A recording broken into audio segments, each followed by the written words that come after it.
A very good evening to all of you, and congratulations to the Singapore Sports School on your 10th birthday.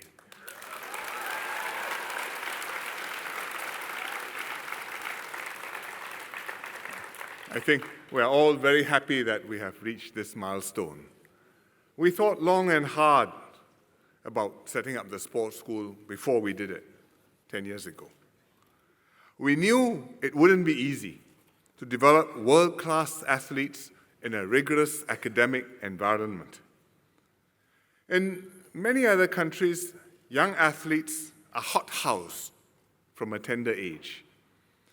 And they focus on training, and training. It's a school, but you spend all your time training.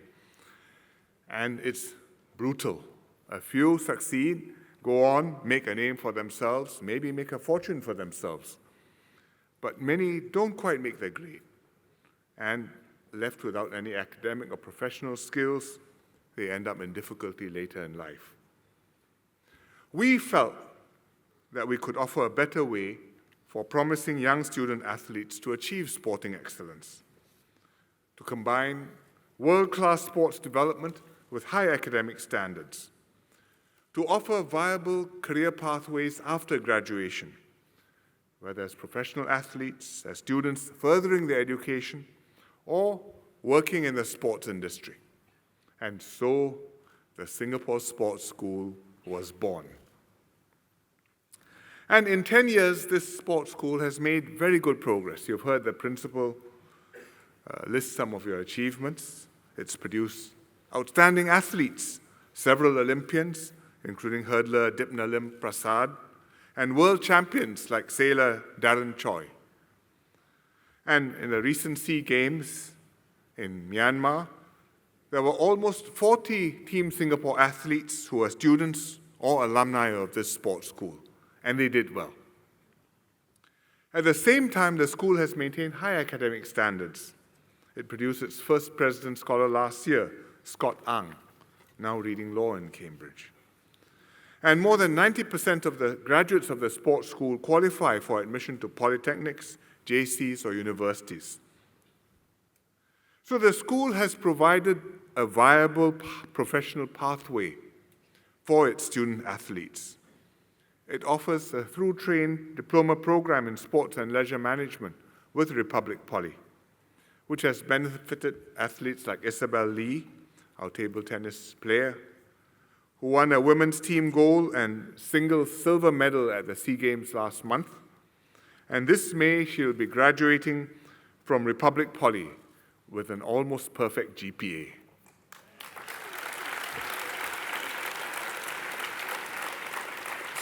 So comes the next stage of the journey.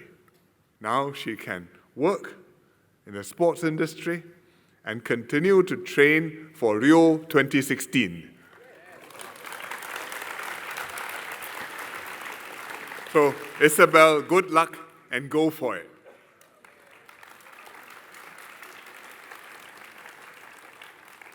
We should thank those who worked so hard to make this happen. The late Mr. Mu Sun Chong, who was the first principal.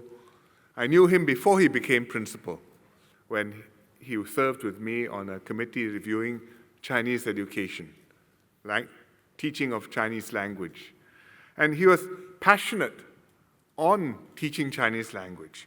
He was a good principal, and we chose him to run the sports school because he also had an idea and a mission to build something special and unique here, to develop student athletes.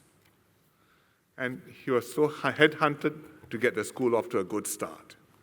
He put heart and soul into the project and set the foundations of today's success. His passing was a sad loss to all of us, but I'm very glad that Dr. Mu, his wife, is here with us tonight. And Mr. Mu's contributions will be honored in the Mu Sun Chong Outstanding Student Athlete of the Year Awards, which we'll be presenting later on.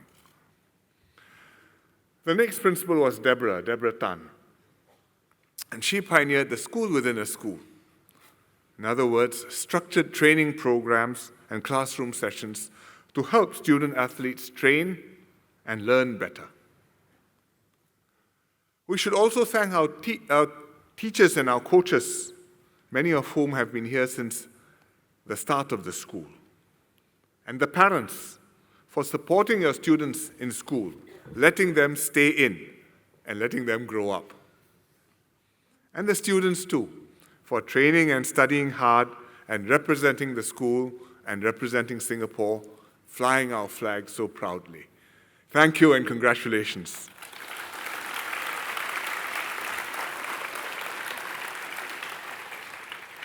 The school has done well, but you need to continually review your work to stay relevant to the changing sporting landscape. The competition is getting stronger. Even in Southeast Asia, other countries are investing significant resources to develop their athletes. And they are closing the gap with us, even in sports where traditionally we have done well. So, for example, in the recent SEA Games, Vietnam put up a very tough fight for us in swimming and in table tennis. But at the same time, Singapore athletes are branching out into new sports and doing well in archery, in rowing. We also won a medal in Silat.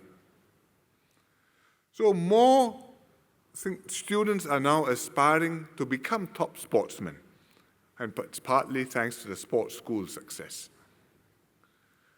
So to stay relevant in this changing environment, the sports school will be conducting a strategic review.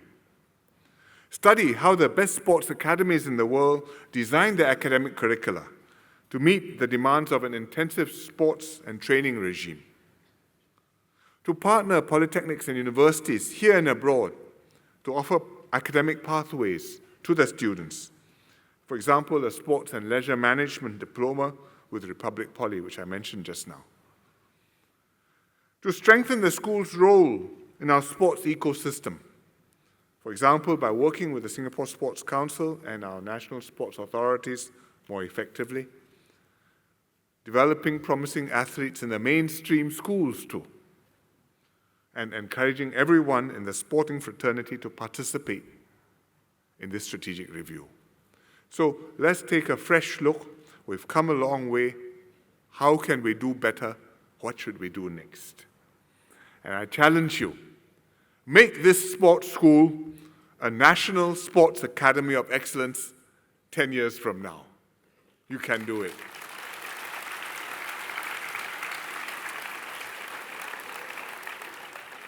Sports is not just for competitive athletes and world champions, but also for the masses. It keeps us healthy and fit. It brings people together. And many of us do exercise in our free time.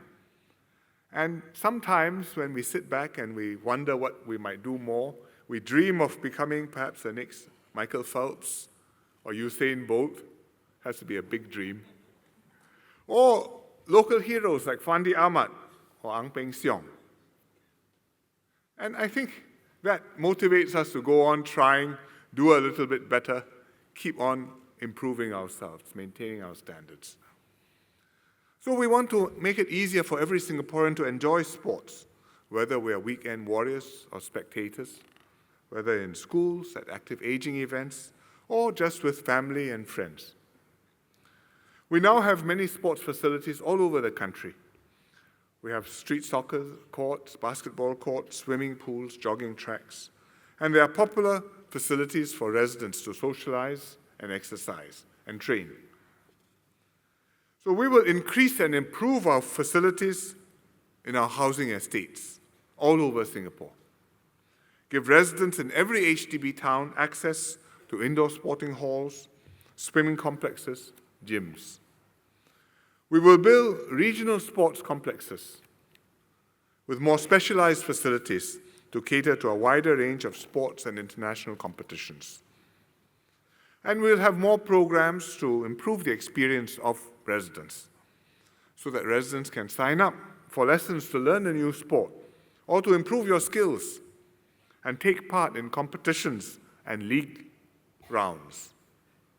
And we'll do this all through Active SG, our new national movement for sports. These enhancements are part of our national sports facilities master plan.